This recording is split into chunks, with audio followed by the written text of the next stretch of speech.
Hola, ¿cómo están? Qué placer estar en sus pantallas nuevamente. No vamos a hacer el comentario habitual, pero sí les voy a nombrar los temas que hemos subrayado en el periódico La Razón esta semana. En primer lugar, la cumbre iberoamericana, donde de la voz de Evo Morales ha salido la apertura nuevamente al diálogo con Chile y donde Evo Morales ha recibido el cariño sobre todo de sectores indígenas en Guatemala.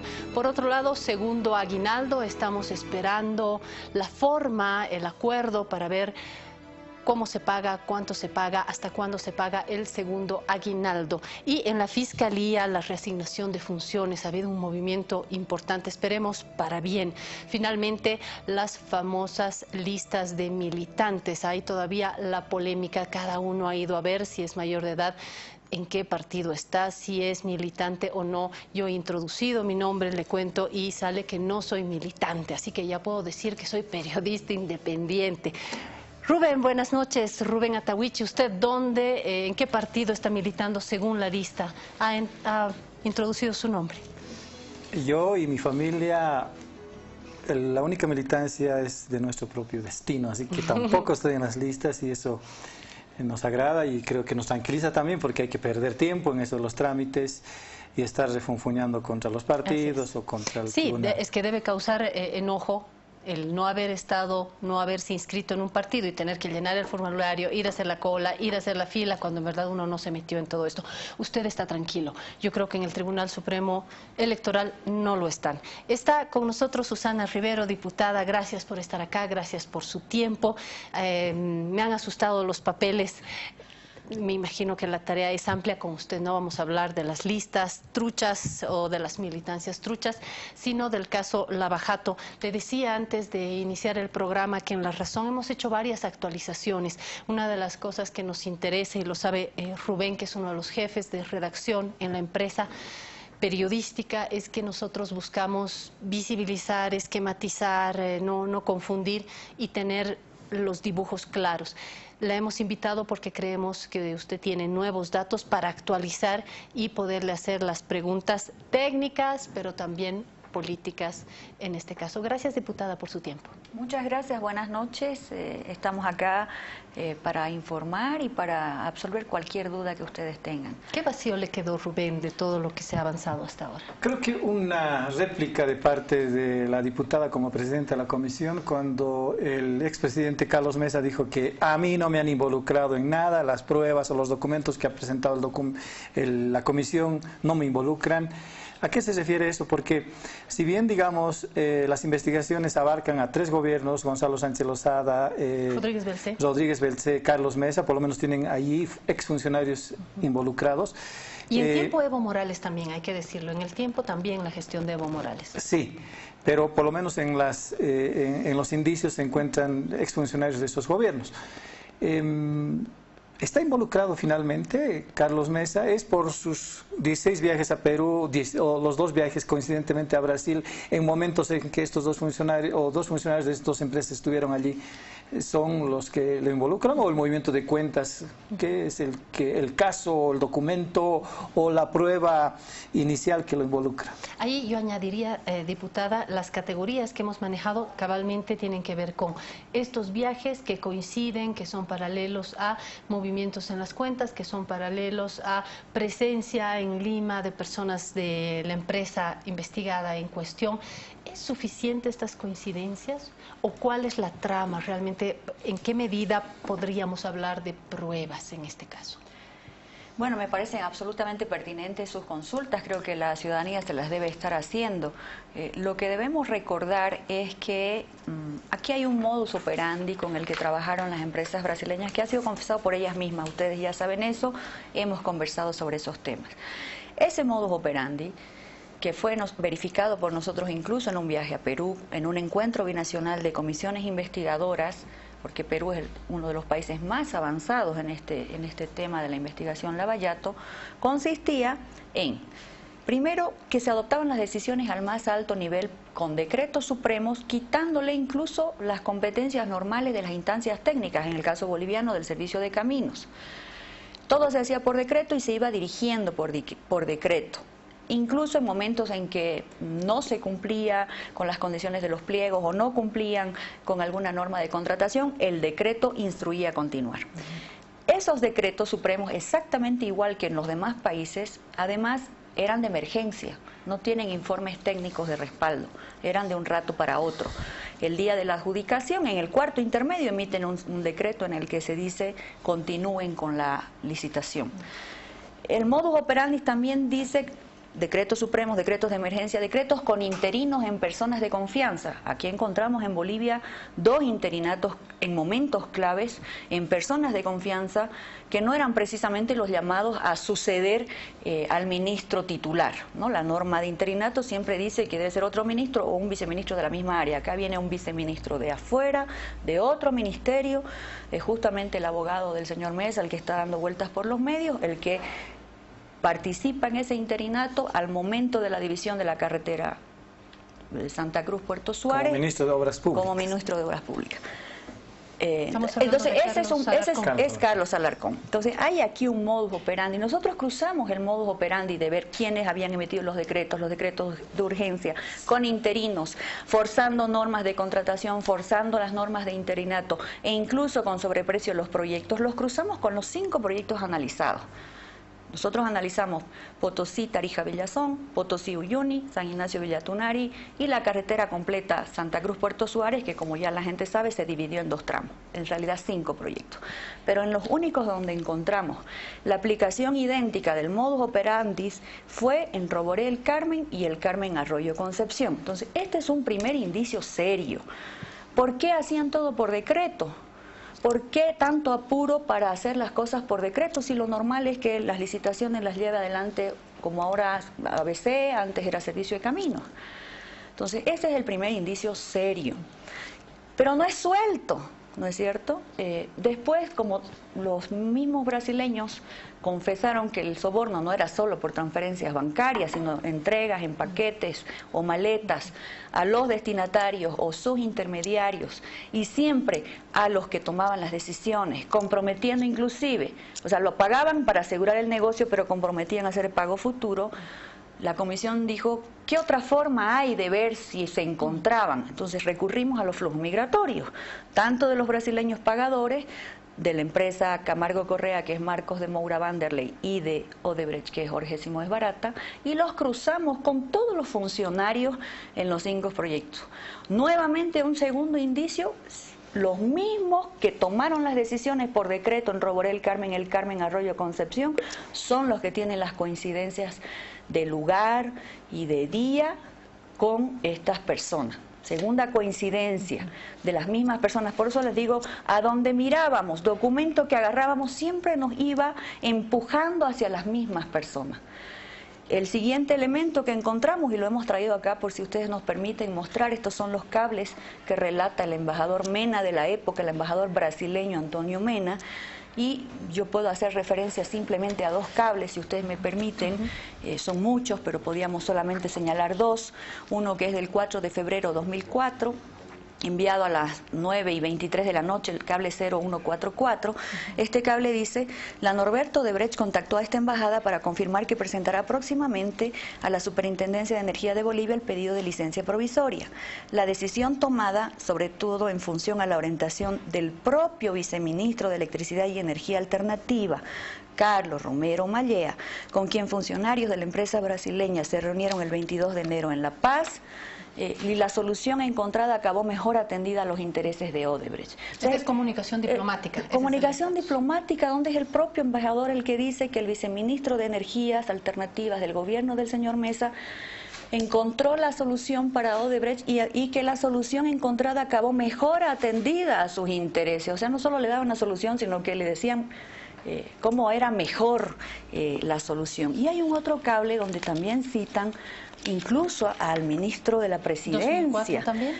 Claro, 20 de febrero 2004, cable 00255, dice: la Norberto Odebrecht envió un representante a La Paz a fin de presentar a la Superintendencia de Electricidad Boliviana el pedido de licencia provisoria. El representante de la empresa brasilera fue también recibido por el ministro de Obras y Servicios Públicos, el viceministro de Electricidad y Energía, que expresó gran satisfacción con la presentación del pedido de licencia provisoria. Este es otro. Y el último dice, resalto en ese contexto, este es también del 20 de enero de 2005 ya, Cable 92, resalto en ese contexto el esencial apoyo de la Cancillería boliviana y del ministro de la Presidencia, José Galindo, para lograr que la superintendencia revise su decisión de primera instancia de negar la licencia provisoria a Odebrecht. Es decir, los altos funcionarios eran los que resolvían los problemas y los pedidos de Odebrecht, según lo dice el propio embajador. Entonces aquí encontramos la tercera cosa, a las mismas personas, modus operandi idéntico al aplicado en el mundo entero, decisiones por decreto con interinos.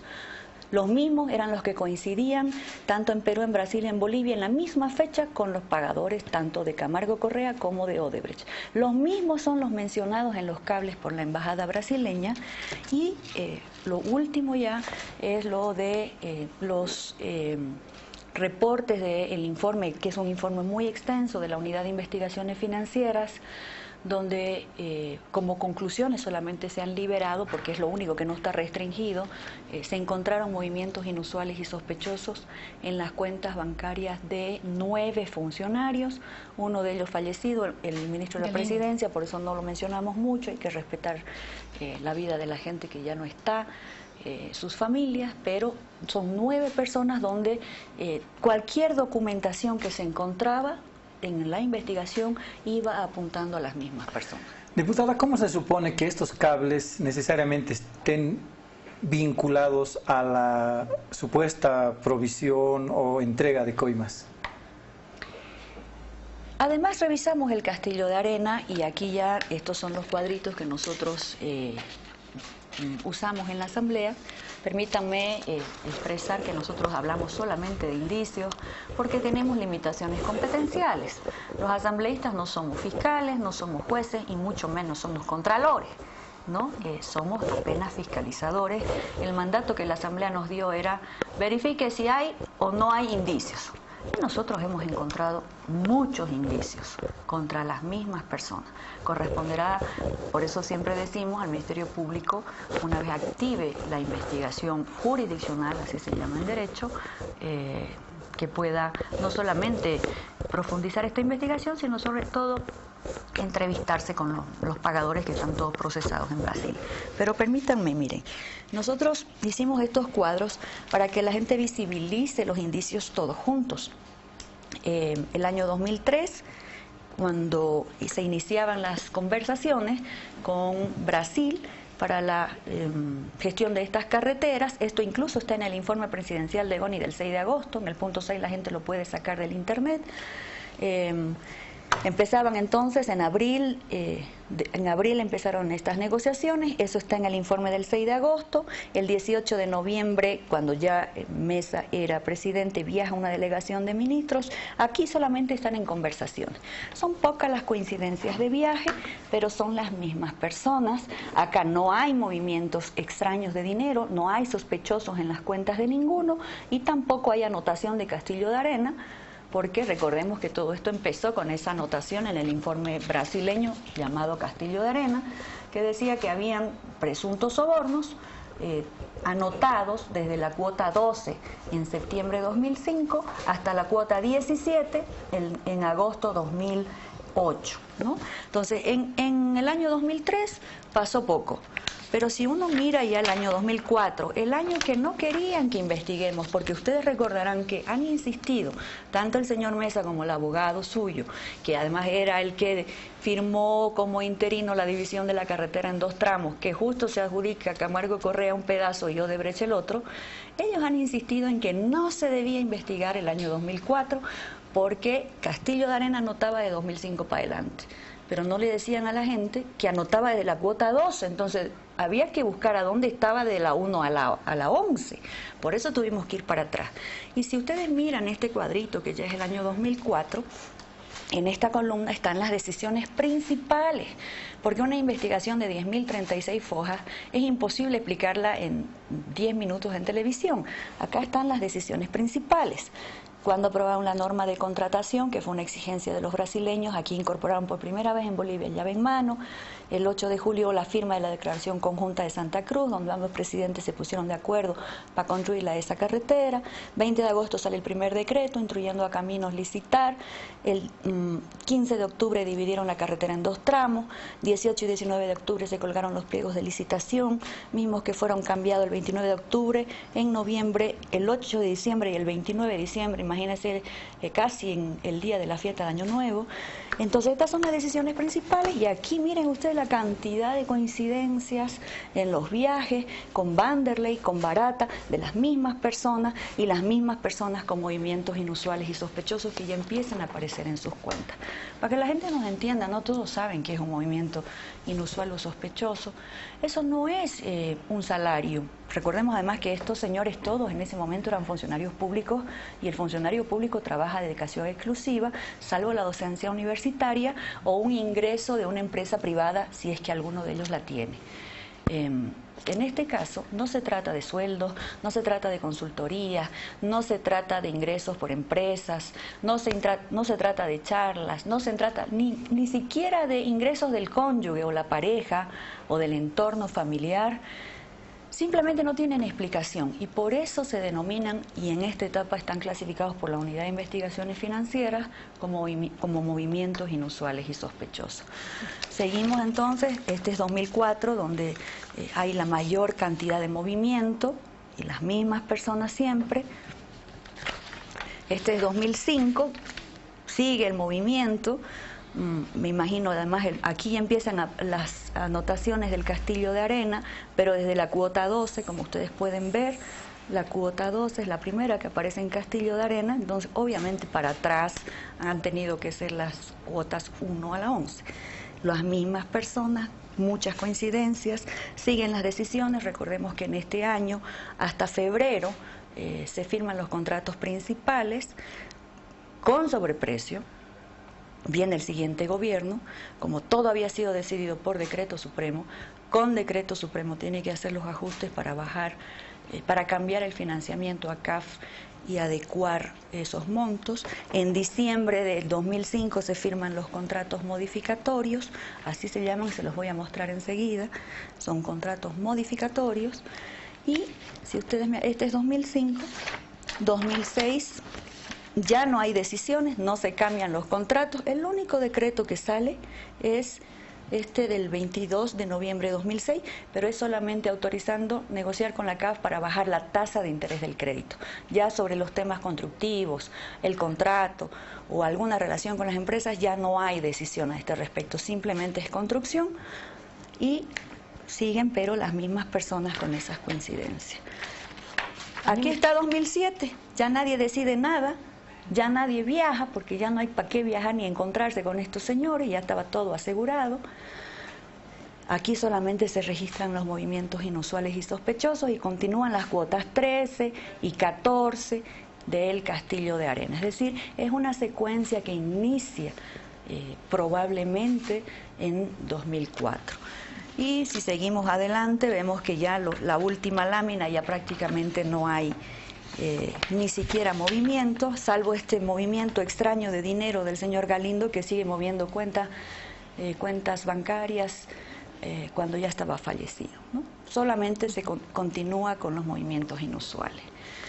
Me gustaría aprovechar, Claudia, se ha dicho varias cosas hasta acá, porque claro, no es fácil para nosotros investigar, y desde el día que nos nombraron en la Asamblea, dijimos, un soborno es para facilitar algo y normalmente para quien decide. Teníamos la esperanza de no encontrar los sobornos, porque de encontrarlos íbamos a tocar a gente importante, porque un soborno no se paga a un mensajero. Los brasileños no iban a sobornar a un mensajero de una oficina, tenían que sobornar al que decidía. Desgraciadamente eso es lo que nos tocó encontrar en la documentación. Se dijo primero no investigue en 2004, acabamos de demostrar que era necesario investigar 2004, y de hecho ahí están casi todas las decisiones y las coincidencias. Pero no se encontraron las cuotas 1 al 10. 1 al 10 no las tenemos, porque no se olviden que no solamente el pago del soborno era por cuenta bancaria. también en paquetes y maletas. Y la comisión no tiene atribuciones para ir a llamar de manera forzada o obligada a nadie a declarar a la comisión. Por eso hemos terminado con los indicios y pedimos que el Ministerio Público continúe. Se dijo también que no había sobreprecio y que los contratos incluían supervisión.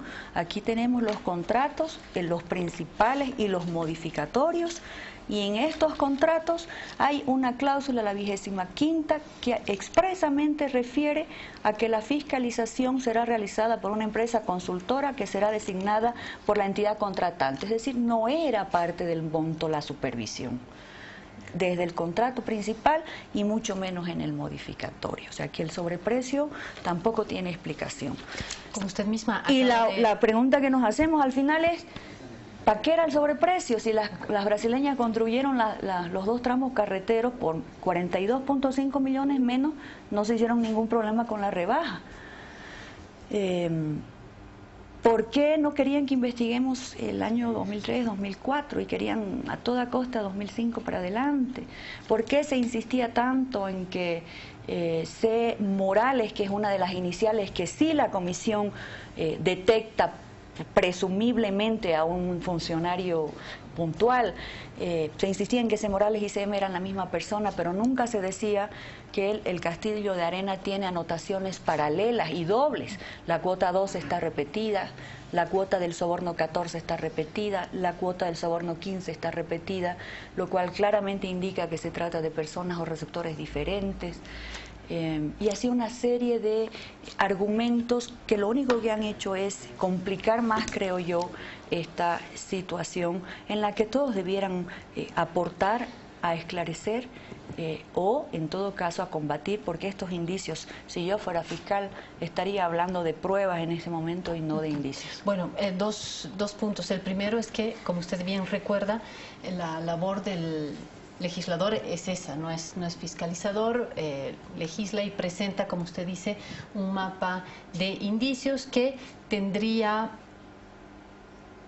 una legitimidad mayor si fuera una voz fuerte, tanto oficialista como opositora. Y aquí quiero introducir el eje político, porque usted sabe que los ciudadanos se pueden preguntar también, no solamente sobre este mapa de indicios, sobre cuál va a ser el tránsito, sino sobre la temporalidad. El ciudadano también se pregunta por qué estos procesos se abren, por qué en este momento, de dónde, es decir, está también la pregunta política que está apuntando al candidato que, qué casualidad, es uno de los fuertes oponentes, aparentemente va a ser un fuerte oponente de Evo Morales en las elecciones. Entonces, esto de las temporalidades también llama la atención, ¿no? Sí, a mí me parece pertinente su consulta. Lo que pasa es que hay que plantearle a la inversa. Qué casualidad que la persona, el gobierno al que los indicios le apuntan con los documentos, no es ningún invento, hoy día sea candidato. Les recordamos al país que esto empezó en mayo.